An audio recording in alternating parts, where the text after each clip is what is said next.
नमस्कार, मैं प्रवेश गौतम। मैं आज बात करूंगा रेलवे में हो रहे तेज़ी से निजीकरण की के विषय पे। निजीकरण हम सबके लिए फ़ायदेमंद है या लाभदायक, ये तो आने वाला समय बताएगा, लेकिन मेरा अनुमान है कि इससे रेलवे को बहुत फ़ायदा नहीं होने वाला। आपको मैं ये पहले बता दूं कि रेलवे में जो 109 निजी ट्रेनें चलने वाली हैं, ये कोई पहला निजीकरण नहीं है। पिछले 5-6 सालों में रेलवे में बहुत तेज़ी से निजीकरण हुआ है, धीरे धीरे। आपको मैं 3 उदाहरण बताता हूँ। पहला है स्टेशन में साफ़ सफाई, दूसरा है ट्रेनों के अंदर साफ़ सफाई जो चलती ट्रेन में कोच में होती है, तीसरा है आपको जो बेडरोल मिलता है एसी कोचेस में वो। यदि मैं इन तीनों की बात करूं तो भोपाल शहर के उदाहरण ले लेता हूं। आप सबको ज्ञात होगा कि पिछले साल भोपाल स्टेशन की साफ़ सफाई में क्या रैंकिंग आई थी। बहुत अच्छी रैंकिंग नहीं थी। बाद में रेलवे अधिकारियों ने तर्क दिया था कि बारिश के मौसम में सर्वे हुआ, इस वजह से नंबर अच्छे नहीं मिले, पर वास्तु स्थिति सबको पता है। ये आपको बता दूं कि भोपाल स्टेशन के साफ़ सफाई का ठेका निजी हाथों में है। आता हूं दूसरे मुद्दे पे। दूसरा है चलती हुई ट्रेन के अंदर साफ़ सफाई। उनकी स्थितियां भी आपको पता है। लगभग हर कोच में चूहे, कॉकरोच, मच्छरों की स्थितियां और उनकी मौजूदगी शायद रेलवे कर्मचारियों से ज़्यादा है। तीसरा है बेडरोल, एसी कोचेस में मिलने वाले बेडरोल। कुछ एक गाड़ियों को छोड़ दूं मैं जो बोर्ड द्वारा संचालित होती हैं, जैसे कि संपर्क क्रांति, राजधानी एक्सप्रेस, तो बाकी शेष ट्रेनों की स्थितियां आपको पता है। चौथा एक और ऑप्शन दे सकता हूं मैं आपको, जो है कि पेंट्री कार। कई लगभग सभी ट्रेनों में ये पेंट्री कार निजी हाथों में है। उन सब की स्थिति आपको पता है। ऐसे में रेलवे द्वारा जो दावा किया जा रहा है 109 ट्रेनों का, निजी ट्रेनों का, उनसे कितनी सुविधा आपको मिलेगी ये तो वक्त बताएगा। पर उसकी कुछ महत्वपूर्ण बातें जो मुझे ज्ञात है मैं आपके सामने रखना चाहता हूँ। पहला ये है कि इन ट्रेनों में किसी भी प्रकार की सब्सिडी नहीं मिलेगी, यानी कि जो सीनियर सिटीज़न में डिस्काउंट मिलता था या अन्य कैटेगरीज़ में, वो सब नहीं मिलेगा। रेलवे का ये कहना होता है कि अपनी ट्रेनों में वो 30 से 40% सब्सिडी टिकट में देते हैं। कितना सही है कितना गलत है ये आंकड़े रेलवे जाने, पर उनका ऐसा दावा है। निजी ट्रेनों में ये नहीं मिलेगा।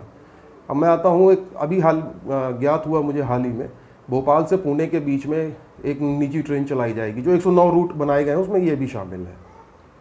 तो 109 रूट में जब भोपाल से पुणे की बात हो रही है, तो पुणे से भोपाल के बीच में ट्रेन चलाने का, रेगुलर ट्रेन चलाने की मांग लगातार उठती रही है। हमारे यहाँ के सांसद लगातार रेलवे अधिकारियों को, रेल मंत्रियों को कहते रहे हैं, चूँकि डिमांड ज़्यादा है, पुणे में हमारे यहाँ भोपाल से जाने वाले लोग ज़्यादा हैं, हमें ट्रेन चाहिए, क्योंकि अन्य कोई साधन नहीं है। फ्लाइट डायरेक्ट नहीं है, बस भी है, वो भी लिमिटेड चलती है। पीक टाइम में तो बहुत समस्या होती है वहाँ से भोपाल आने या भोपाल से पुणे जाने वालों को, उनको फिर वाया इंदौर या कहीं और से जाना होता है। सोचने वाली बात है।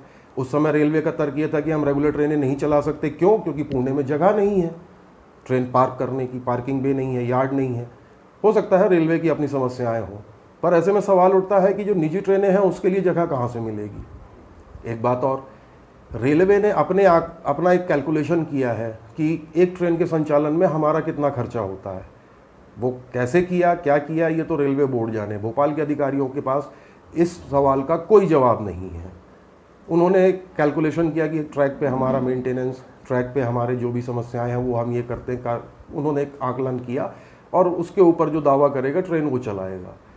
सवाल ये उठता है कि उन ट्रैक का मेंटेनेंस कौन करता है? हमारे इंजीनियरिंग वाले। उन ट्रैक पे जो सिग्नलिंग सिस्टम है वो कौन मेंटेन करता है? हमारे एसएनटी वाले, रेलवे के सिग्नलिंग एंड टेलीकॉम जो ब्रांच है। ऑपरेशन कौन देखेगा? यानी कि हमारे ऑपरेशन वाले जो ट्रैफिक कंट्रोलर हैं, जो बताएंगे कि आपको ट्रेन चलानी है, किस ट्रैक पे चलानी है, किस स्पीड से चलानी है। ऐसे बहुत सारी शाखाएं हैं जो अपने अपने काम करेंगे। उसमें जो ड्राइवर होगा वो भी रेलवे का होगा। सवाल यह है कि जब इन सारी सुविधाओं के साथ निजी ऑपरेटर प्रॉफिट बना सकता है, जैसी कि उम्मीद की जा रही है, तो रेलवे क्यों नहीं बना सकता? इसका फायदा क्या होगा ये तो वक्त बताएगा। पर जैसा मैंने आपको पहले 4 उदाहरण गिनाए, स्टेशनों की साफ सफाई जो लगभग सभी स्टेशनों की निजी हाथों में है, मैकेनाइज्ड क्लीनिंग कहते हैं, ट्रेनों के अंदर की साफ सफाई, एसी कोचेस में मिलने वाले बेडरोल, और एक और पेंट्री कार का मैंने आपको ऑप्शन दिया। शताब्दी जैसी गाड़ी में पेंट्री कार होती है, चलती है, जो आईआरसीटीसी ऑपरेट करता है, उसको किसी निजी ठेकेदार को दिया है। उसकी स्थितियां सबको पता है। दिन उसमें इल्लियाँ मिलना, खाने की क्वालिटी ख़राब होना, बस वज़न के हिसाब से खाना नहीं मिलना, ऐसी बहुत सारी समस्याएं हैं जिसका निराकरण रेलवे आज तक नहीं कर पाया। तो अब ये 109 निजी ट्रेनें जो चला रहा है रेलवे, इससे फ़ायदा होगा या नहीं ये तो आने वाला वक्त बताएगा। पर हमारे अपने कर्मचारियों, रेलवे के कर्मचारियों द्वारा उस ट्रेन को प्रॉपर तरीके से ट्रैक में चलवाया जाएगा। नमस्कार।